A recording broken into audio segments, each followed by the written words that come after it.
Born over on the Looking Glass River, and then his wife was Frances.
Welcome, fellow travelers. Your traveling buddy here, coming to you today from DeWitt, Michigan, former Gunnonsville. And we're here, back here at this festival, and we're going to tour this cemetery out here. We're going to have the tour. There's actually somebody's going to give a history of this cemetery. Heard about this? I know I've done a video here before, but we're going to find out more about this place. And we're going to be able to visit the school later on. That'll be another vlog. So, follow me, will you? And we've been here since 1835 when Elihu Gunnison came to the area. And I'll give you a little background on the community. This is the 4th school that was built here. And you said you didn't go here, but your mom went here. Your mom went to school here. This was built in 1907, and there were 3 schools here before it. A couple of them burned, one was just kind of a little log shack. Across the road, around 1890, there was a band shell built because we had quite a famous band, the Gunnonsville Band. And so on Saturday evenings, they would have concerts across the road. They played for the church, they played for the school, and then they went on a tour and they competed places. Your great-grandpa was in that band, as I remember. Charles Will, I think. Uncle, that would have been your uncle. Okay.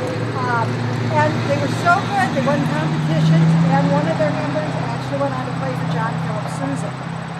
Across the road, also across the road was a large scale, and I can't quite wrap my mind around what it must have looked like, but it was something that was big enough that a farmer could pull his wagon on there and weigh his commodities he was going to sell. Kitty Corner was a general store. That's what they've got the little mock-up here of the general store. And it was also a post office. So, let's see. Oh, I want to tell you about the Civil War, too. What I think is remarkable about this area of Bath and DeWitt is they're all older than Lansing and had infrastructure before Lansing had infrastructure. Hardly was anything of Lansing. So, when the Civil War began, Lansing didn't have a railroad. So the men who were coming together, it was like a huge group of about 3,000, came to Bath to get on the train. Because there was no train out of the city. There was nothing.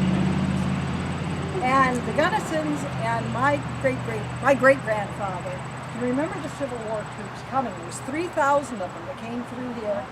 And they stretched from the second house to the south, bright yellow house, which was a Gunnison home, up to my parents' home, which were the Cushmans 1 mile east of here and sits up on a hill, big white farmhouse.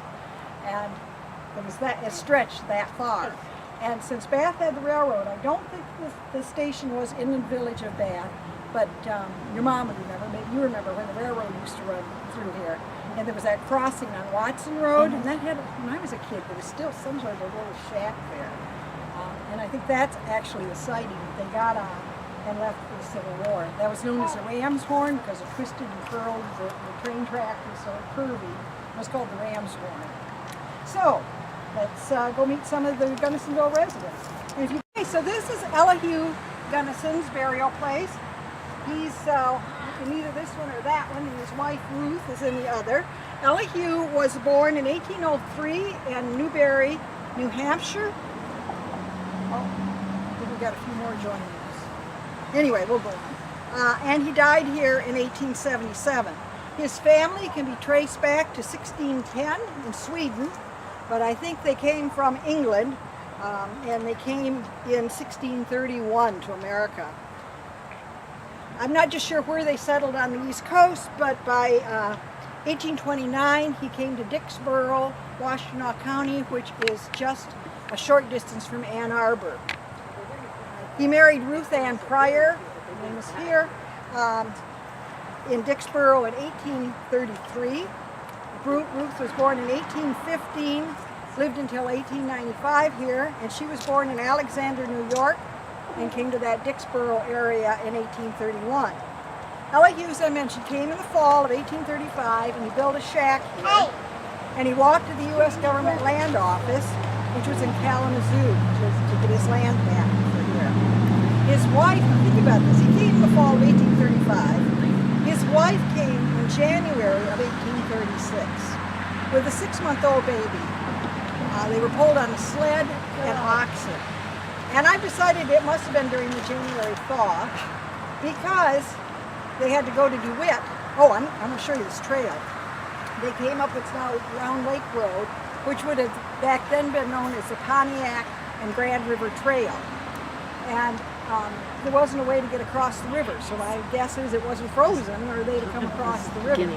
So they had to go to DeWitt, cross a bridge there, come back here, and then Elihu had to mark the trees as he came to and from so he would know how to get to and from DeWitt.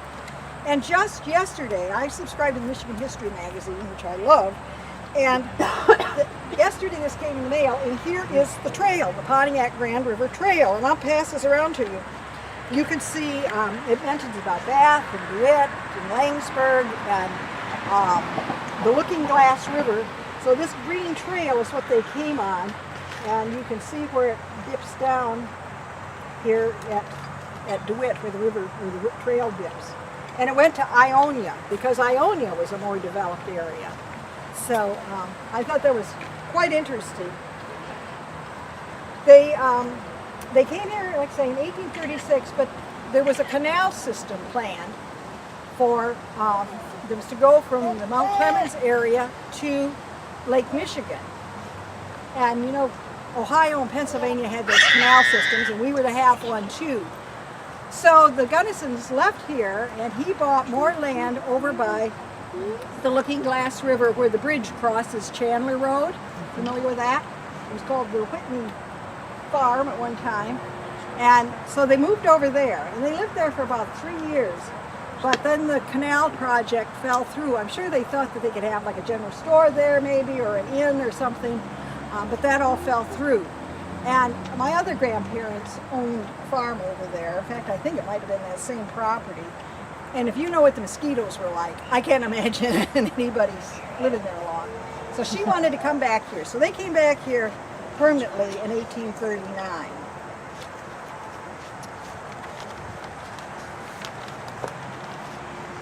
James Gunnison, their second son. Now, when she came with a... That's supposed to be clipped in there. Can you have any way to hang on to that? Sounds like a knot. Okay, their second son, Alfred, is who came at 6 months with them from Dicksboro. Then James, their second son, was born over by the Looking Glass on that property. And they think that he might be the second non-native child born in the county.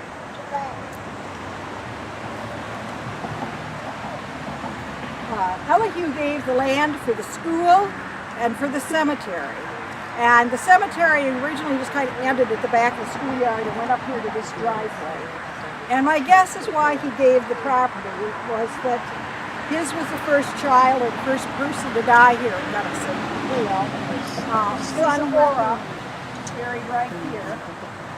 He died in 1855. Chief Okemos used to come through this area, and he drank milk at the Gunnison home. So they never could figure out why he didn't eat, and all he would do was drink milk. But our family story, just a mile to the east, was that Chief Okemos would smell my great grandmother's bread baking, and of course he could smell it all through the woods. And so he came there and he ate bread with the Cushmans. So I've always kind of felt, like Chief Okemos maybe began the progressive dinner time. So he ate with the Cushmans and came down and he drank milk with the Gunnisons. You think about all the work that the Gunnisons had to do here in the wilderness, clearing the land, breaking up the sod to make a farm, and yet his civic interest. Elihu was on the first Clinton County jury in 1839 and then again in 1841. And perhaps not all of you know this, but DeWitt was the first county seat before St. John. So he went to DeWitt to perform these duties. He was also among the first assessors in the township, 1836, 37, 40, and 41. 1841, he was a justice of the peace, and he was a highway commissioner from 1842 to 1846. In 1859, he was a schoolmaster. And when he finally was able to build a frame house, he had the logs sawed in DeWitt. DeWitt had, I think, 2 or 3, maybe 4 sawmills there. The family grew to 5 sons and 3 daughters. And one of the family stories is that that Elihu went to DeWitt to sell eggs. He had a whole bucket of eggs. And back in those days, there wasn't much money. You just didn't see money. You traded things, provisions. And so he had this bucket of eggs to sell, and he had a pony, but he apparently didn't have a saddle. So he put a blanket on the pony, and he had stirrups made from ropes. And he took off with his bucket of eggs. And somewhere along the route, the pony spooked, bucked him off, and his knee went into the whole bucket of eggs. Oh. And so he had to come back home. Well, apparently the family found some humor in it. They seemed to go kind of coming back. Because this story has stuck with the Gunnison family. And so, I mean, that was like a week's worth of income for them, for those eggs. But he recovered, and he eventually owned 1,000 acres, and he purchased the first buggy with a top on it in the area. I have a question. Mm-hmm. So, Gilbert Cushman, his wife, Nancy Stone, is gone. I think he might be the oldest person buried here in the cemetery because he was born in 1784.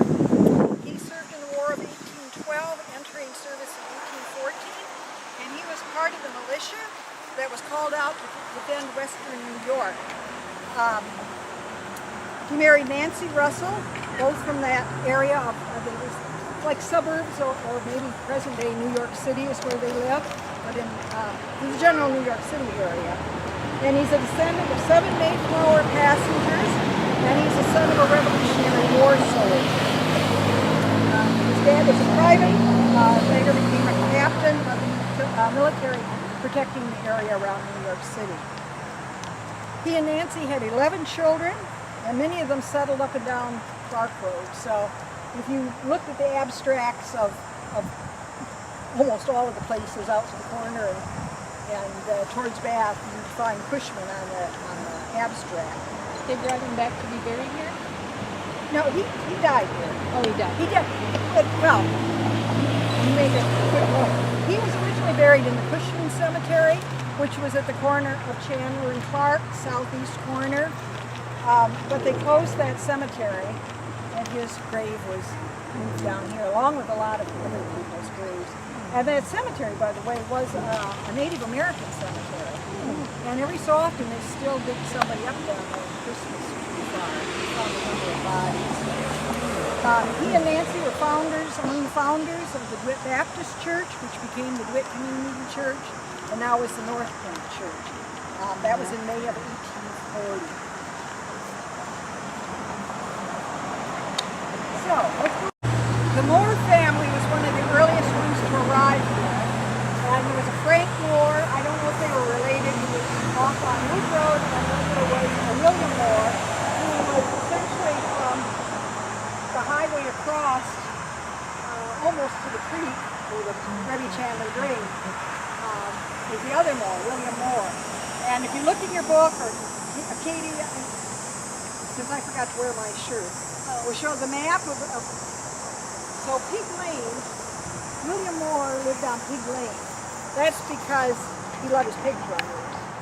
And so that's where we got to call that. Our family's farm area and across down the road was known as Crow Ridge. If you're familiar with the area to the east, you'll see a big hill that runs all the way out to Chandler Road. So that was Crow Ridge. So, and if you buy the book, that little map is in it that tells you what the people called it.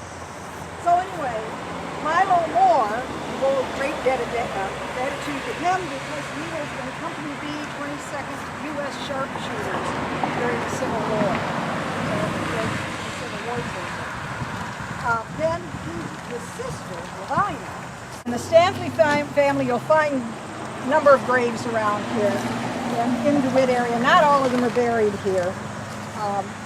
But his son Thomas was the first in the area to own a car. He had a Buick. Yes. He had a son. Are you a Stanley? No, I'm a Buick. Oh, you have a Buick. Okay, well, yeah. Gunnonsville has a fine Buick tradition. Because there's some collectors over there. Okay, son Thomas was first in the area in town. Oh, I said to own a car, Buick. Roy played the tenor in the Gunnonsville band. Dan played baritone, and then there was also Alan, one of Alan's grandchildren is here today. But he was also in the Gunnonsville band. And according to Tyler Krause Fisk, and the Krauses owned that house kitty corner from here, the brick house, that the Stampleys were a family of readers. They subscribed to scientific magazines, and they were very interesting folks to talk to. And I certainly know the children were smart, and the granddaughter still lives on the old family plot just to the north of the expressway.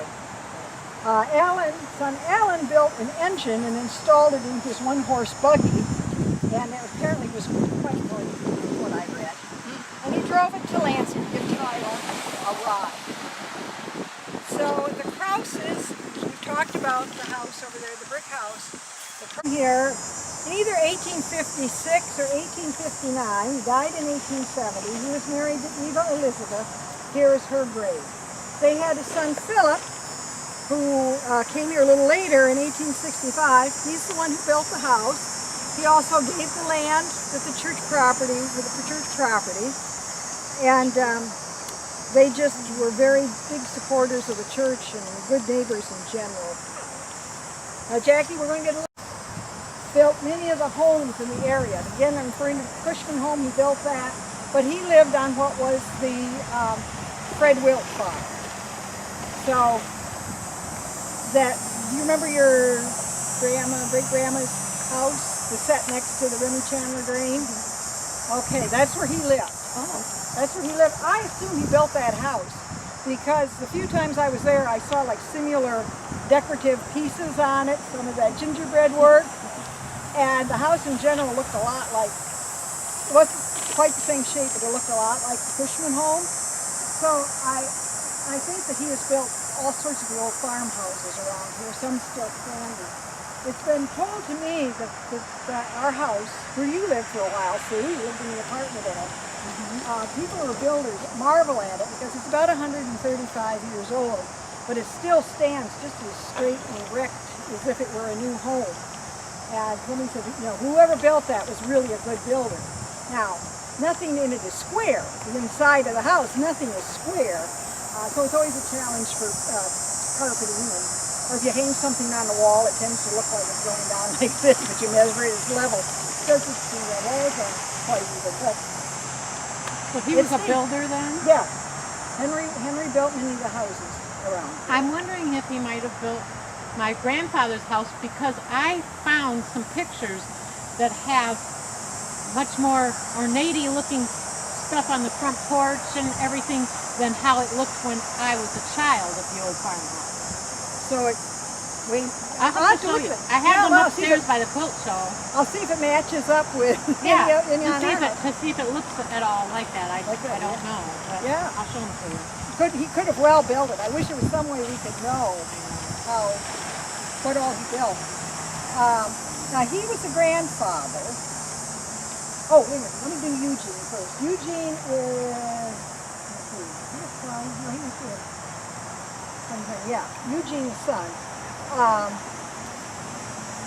owned a livery stable in Lansing at 300 Michigan Avenue. And so Lavinia Gunnison married, so he was married to one of the Gunnison daughters, Livonia Gunnison. And he was the grandfather of Alta Gunnison Pierce, who's the one who wrote the book that we just revised. And she did that in 1939, and she's buried. We revised it slightly. Her father was J. Warren Gunnison. He was the one born over on the Looking Glass River, and then his wife was Frances, who was Henry's, Frances Jane was Henry's wife. Henry.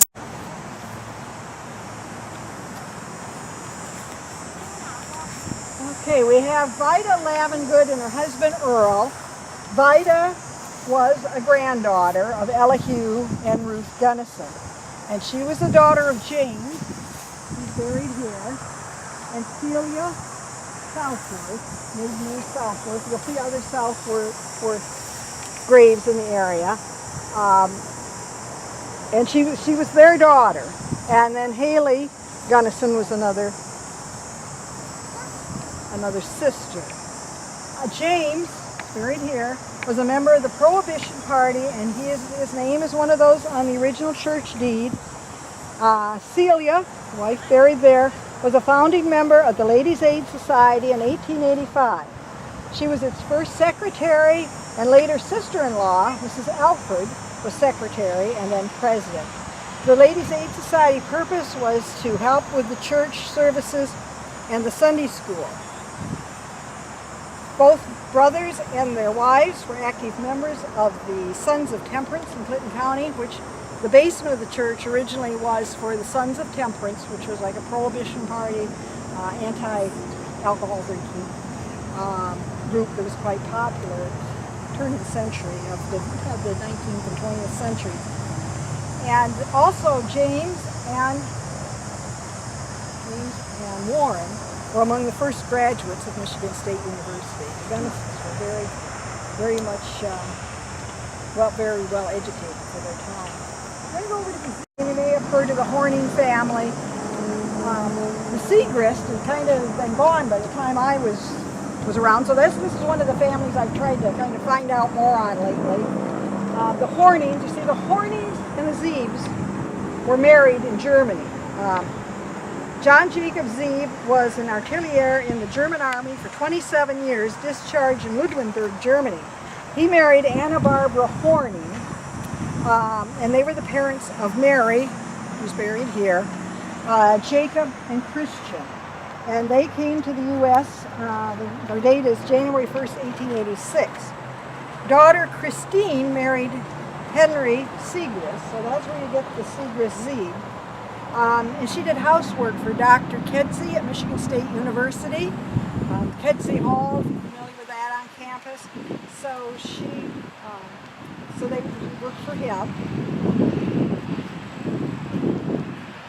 And then Mary was born in Germany, and this is her grave. And she married Felix Segrist in Lansing.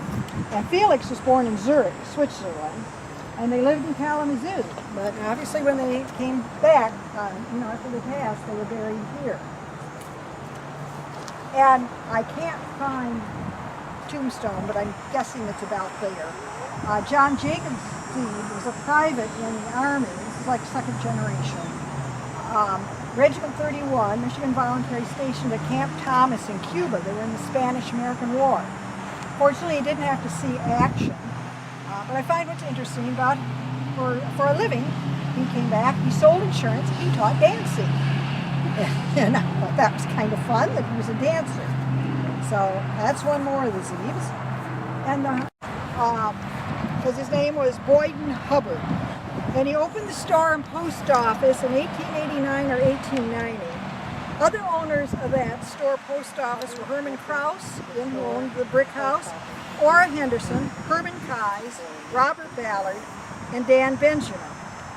It was closed in 1912. The post office closed in 1900 when rural free delivery was instituted here in the area. And so we were Route 5 for Lansing. G.C. Allen was the first carrier.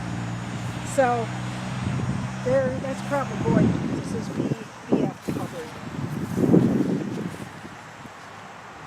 One of the things that I covered more thoroughly in earlier tours was the fact that there was a terrible diphtheria outbreak around 1882. So you'll find some graves in this area, particularly of children. If you see that little kind of pyramid one kind of stone under those living things right over there, that's 2 little children that died in the diphtheria epidemic. The Kecks and the Kaisers, some of the people were so ill that a family member would pass, they would be too ill to take care of the body. Somebody else would come, and then they would get diphtheria from taking care of the body. It really didn't know the cause or the cure or anything about diphtheria, how it was spread, and so a doctor in the area, this diphtheria epidemic was pretty much in the DeWitt area along through here, and he started documenting information on diphtheria, and that was some of the very first studies ever done on diphtheria and to learn how to deal with it as best you could. So another one of our tragedies. This is Jack Stewart.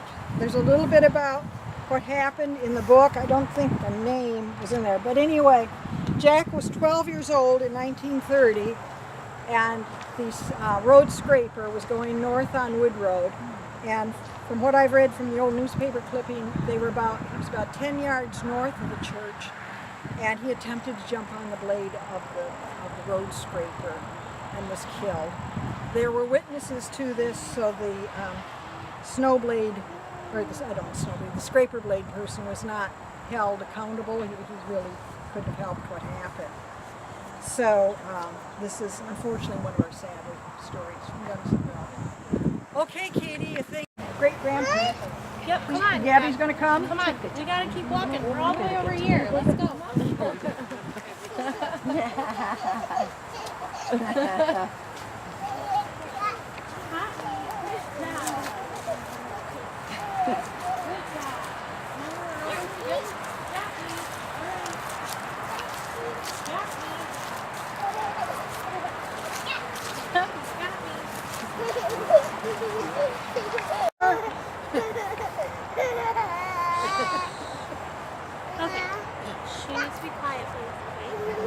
So as Johanna said, I'm Katie Drolette Walker. I am the 4th generation and my girls are the 5th generation to attend Gunnonsville. My great-grandparents, grandparents, and my uncle are all buried here. So my great-grandparents were Ernie and Loy Sanford Fritz. My grandparents were Alvy and Florence Fritz Hartman. And my great-grandparents, were married in February of 1920, and they lived in DeWitt Township for many years. They had 5 children: Florence, who's my grandma, Ethel, Charles, Arthur, and William. They lived on Boyshaw, and all the kids went to the one-room schoolhouse, and they all completed 12th grade and graduated from Eastern High School. Growing up, my family was very musical. They all sang and played instruments. My great-grandma, who went by Ma, played the fiddle. My grandma played the accordion and guitar. My Aunt Ethel played the guitar. My Uncle Charlie played bass. My Uncle Art played the 4-string tenor banjo, and my Uncle Billy sang, and my great-grandpa drove. They were known as Ma, Fritz, and her young'uns, and entertained all over. They went to Des Moines, Iowa, Chicago, Illinois, Battle Creek, and Fort Custer, Michigan, they were some of the places that they went. Many times during 1941, they'd make trips down to the Percy Jones Hospital in Battle Creek to entertain some of the wounded soldiers. They did a lot of programs for free, and they did get paid for some. And my great-grandma made a decision that she wanted to start selling war bonds for their programs. And once we kind of figured it all up, it ended up being about $1 million worth that they sold. Oh, that's Dr. Oh, good. Awesome. Oh, or some kind. How about you just stand right here, okay? Okay. They also played and sang on the Chesney Showboat and did radio shows such as WJR in Detroit and WHL in Des Moines.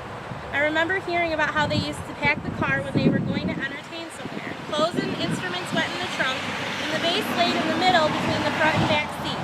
My grandma said they used to pray they didn't get a flat tire because if they did, everything had to come out of the car to get to the spare. My Uncle Billy was the youngest and the smallest, so he ended up sitting on the floor in the back seat under the bass. And my grandma always said that she was surprised that he never had a crooked neck because of the way that he sat. My great-grandma made all of the dresses and shirts that they wore for their shows. They did a lot of barn dances, and my great-grandma, or Ma, was the master of ceremonies. At one of the programs, a gentleman came up and asked my great-grandma if he could be her manager, and they wanted to try and get them into the movies to do a program similar to Ma and Pa Kettle. But just before they were ready to leave for Hollywood, the gentleman died, so it never ended up happening. In December of 1941, my grandma married my grandpa, Albie Hartman, and he joined the family band playing the guitar. It was a wonderful time for the family, traveling and playing, and they just really enjoyed it. And as time went on, of course, the children married, so the family band kind of disbanded. But my grandpa and grandma continued singing and entertaining, and they had 3 children, Patricia, Barry, and Nancy, my mom. My grandma used to say when my Aunt Patty was born, she broke her baby bottle on stage, and from that time on, she drank out of a cup. Patty, Barry, and Nancy sang together for many years, and our family continued to sing at reunions, church services and functions, school programs, company functions, and my Uncle Barry sang on the Chesaning Showboat with the country music star Little Jimmy Dickens. It was a wonderful time, and it brought a lot of closeness for our family. My grandpa, Albie, continued to play his guitar at church and was also a member of a band called the Music Makers for 30 years, and my grandma Florence continued playing her accordion and singing for the church until she passed in 2012. Uncle Charlie continued his musical talents by playing with the band with the Kozlowski family. And my Uncle Art was also very musical. All of his children play guitar and the piano and sing at their church. And then my mom, she is the pianist and organist for the church, and she's the choir director, and she's been doing that for 47 years. So, and then my brother plays the tuba, and I play the piano, and it just keeps going on. So And you sing. yes, and I sing. So. And Gabby dances. Yes, she dances. She loves her music. So that. Did they think there was going to be another one at 3:30? Yeah, because of the song. Yeah. Well, if And they want- were kind of interested about the LQ one, Okay, well, I'll go back after we're done, and we'll do that first. I think. Okay, I'll let her know. Okay. Her name's Mary Dunn. Okay.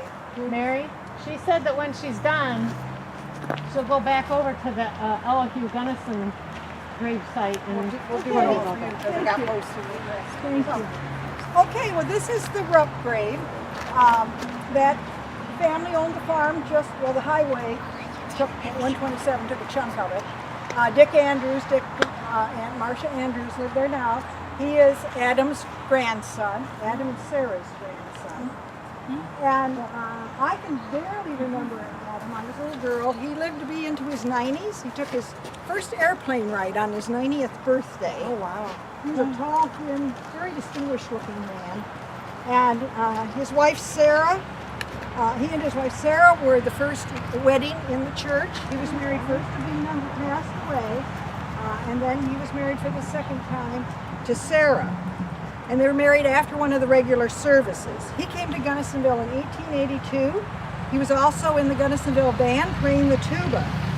And one of the stories that I've been developing, and Orrin has really put the frosting on the cake, is that especially the recognitions now around the First World War, this being the 100th anniversary, there was a group of men called the Polar Bears that were sent to Russia.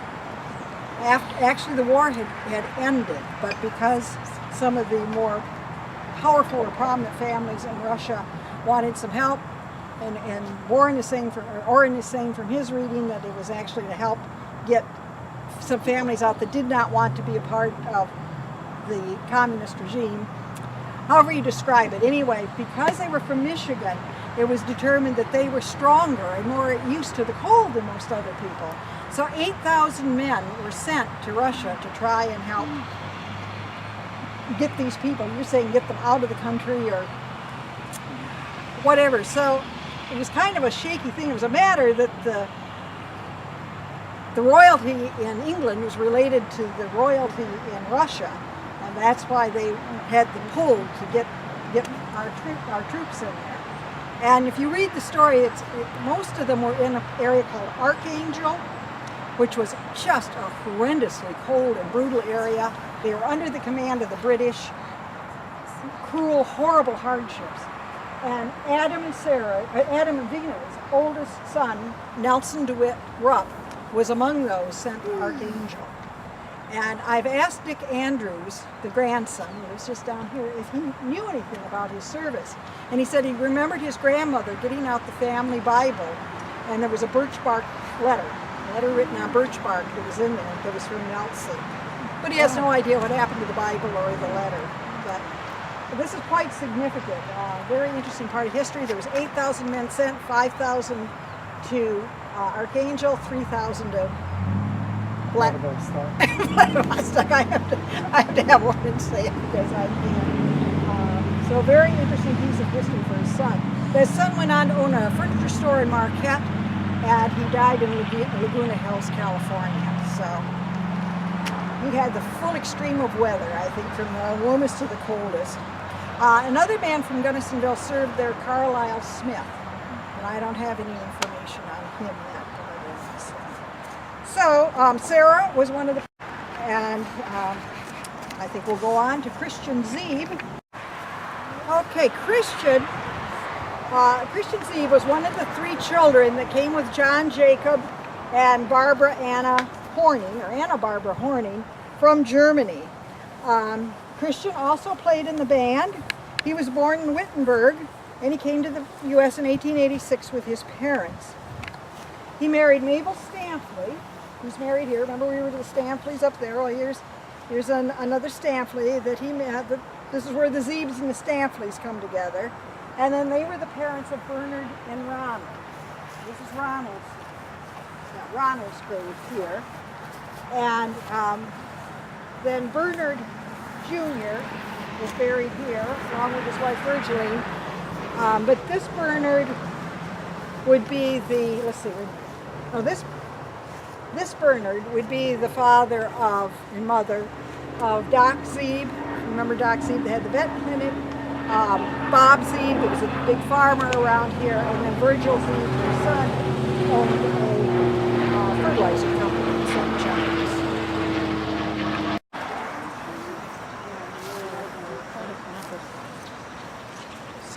Okay, these are the graves of George and Ellen Cushman. George was the son of Gilbert, whose grave we visited, second grave we visited. And I just show you their graves because if you, again, I assume so many of you are from the area. If you're not, I can explain more to you. But anyway, Ellen and George built the house I mentioned that Willard built, and the big red barn to the east of here, a mile to the east of here. There's a cement pier out in front, and that was their home. And I've been restoring that barn over about the last 10 years. It's going to get a new roof on it in a couple of weeks, so that'll be the next stage. But many people know the old barn that's been restored in the Cushman home. So that's who they are. And then Orrin is here from, you know what this is? Well, this is ground zero for my mother's family. Both her grandparents are buried here. Stephen Bishop Downer was her grandfather. Behind you was William Morgan. That's her other grandfather. Previously I talked about the family. There's a lot of intrigue. I'd like to talk about this time about some of the people that were descendants of Bishop and William. They're also buried here. First is my grandfather over in Morgan. His wife Claudia, buried over by the arborvitae there. Orrin was an engineer, never finished high school, never got out of grade school.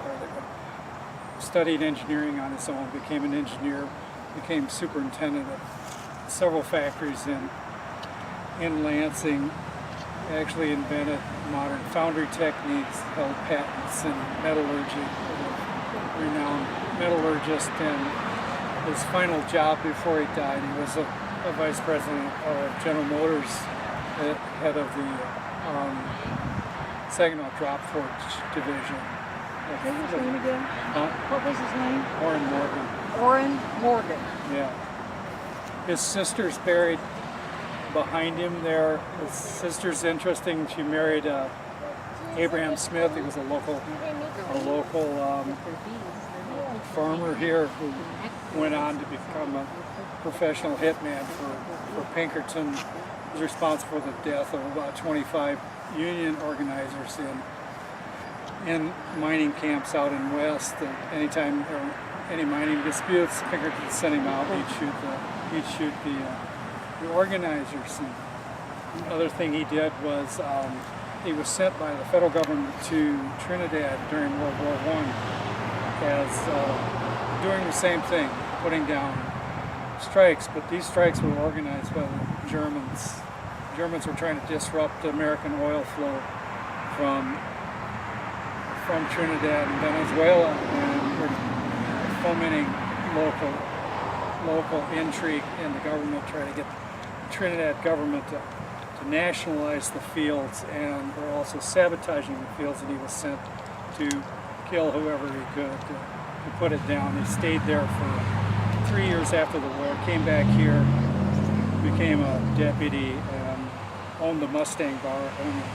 People know what the Mustang is.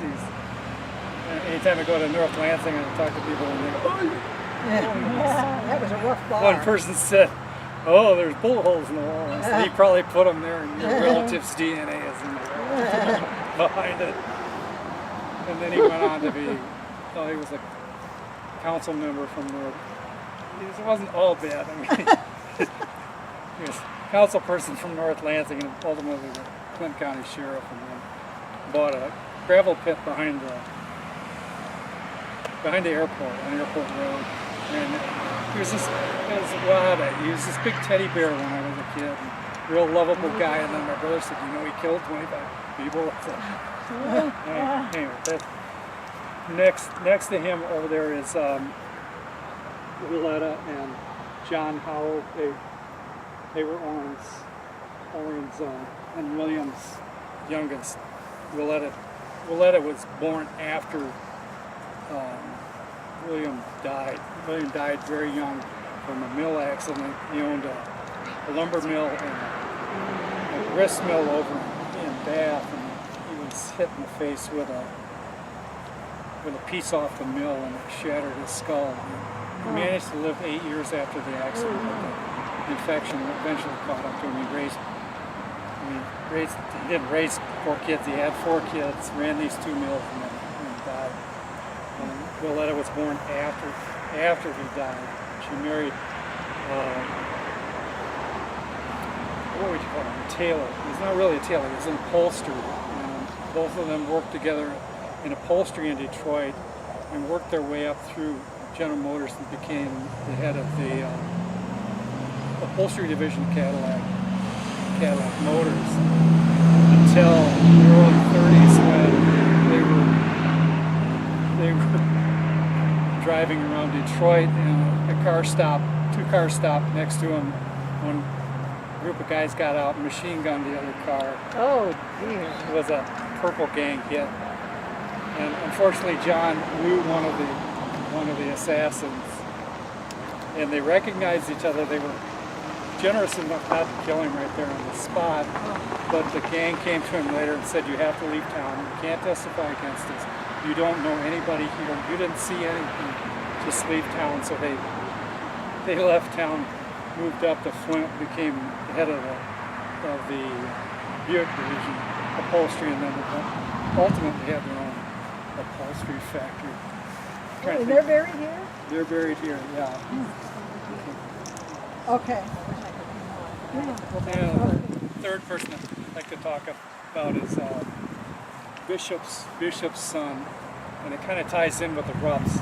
Bishop's son, Earl Bishop Downer, who was a doctor, studied at the University of Ohio State, unfortunately, but got his doctor's license there, and his first job out of school, this is right before he got his license, right before World War II, that he was hired by the Red Cross to do relief work at the beginning of World War I in Serbia, in Belgrade, and was there in Belgrade when the Austrians broke through and they bombarded the town, killed half the population.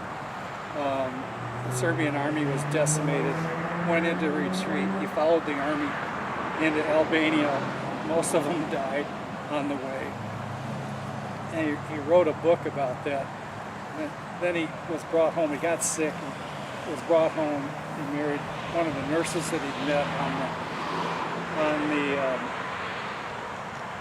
in the hospital in Belgrade. And his next job offered to him was go to Russia and relief operations. The Russian army had already capitulated. The government was collapsing, and his job was to take care of the Tsar's children. He was a personal physician to the Tsar's children. And he took the job in February 1917, and within 6 months they were out there. I have no idea. He wrote a book about it, which I haven't read, and I have no idea how he got out of St. Petersburg. He was living in the palace without being killed by the Bolsheviks. It's amazing. The book about his experiences in Belgrade is so depressing. I could only read 2 chapters. Just the amount of carnage and chaos created by that war. His description of the march of the Serbian army through the mountains in the winter to Albania with no supplies, people dying like crazy. It was too much. And I'm afraid the book about Russia would be the same, almost the same. I just can't. We're going to talk more about that because we were in Serbia. I've been in Serbia twice in Belgrade. Oh, summer. okay. This necklace came from. Actually, it was Polish. That wasn't Serbia. You should read the book. Maybe you won't get depressed as a Sounds like it's gonna be like a good movie. You know. Yeah, it's a little known part. Americans didn't. They focused on the war in France and Belgium. Now this is First World War. First World War. Was that his first name Bishop or was he a bishop? What was his name? Bishop? His name. This is like 40 years ago maybe. In his book, he concludes about Gunnonsville. He says, it has remained for over a century as a rural community, still highly visible to me. And I think that still fits Gunnonsville. So thank you for coming, and I think you folks wanted some real quick. Yeah, real quick. I have one question though. I said, do you know anything? What's the story behind the dog statue? I can't tell you anything. I don't Okay, know. I was just wondering because I see My husband that. was told this. I don't know. And I don't tell that story. Okay. All right, Is then that I about won't. the Dunhams? Well, about they were neighbors and one didn't like the other, and so they put that. That's all I know. Yeah. What, so it's not true.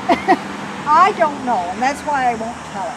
I can't see anybody going to all that trouble Yeah. just to do that. I know. There's a feud or somebody. They had a feud or something. That's just what I heard. So I was always questioning because I drive down this road all the time and I see that dog all the time and I was like, and it's so detailed if you ever look at it closely. I'm like, it's like, wow. I mean, Ancient Italian Roman tradition. That The dog he guard. didn't. So He the didn't dog's like butt dogs. was Okay, facing listen. the guy. Orange got a story about and he the didn't dog. like dogs. I don't know. No. It's some ancient Roman tradition where the dog is put in front of the grave to guard the people in their exit to the afterlife. I'll go with that. Okay, we'll go with that. that makes sense. I mean, but there's no writing on it or anything. That's the. Does anybody watch the Italian detective series Monte Alcano? There's a whole episode about the dog guarding these 2 people that were murdered during an incredible story. That's where I got them. Yeah. Well, it seems like somebody should know. All right, fellow travelers. That's about it for this tour of the cemetery. You know, that was cool. You know, got a lot more information that I didn't know. You know, that's what I like about this kind of stuff. This little festival out here. You know, got to meet some of the family members of the people. You know, that are buried out here. That is awesome. So if you like this, hit that like button, share, subscribe, and leave me a comment. Any comments appreciated. Any ideas for me to do, let me know. I just might show up and do it. So until next time, travelers, I'll see you around the mitten.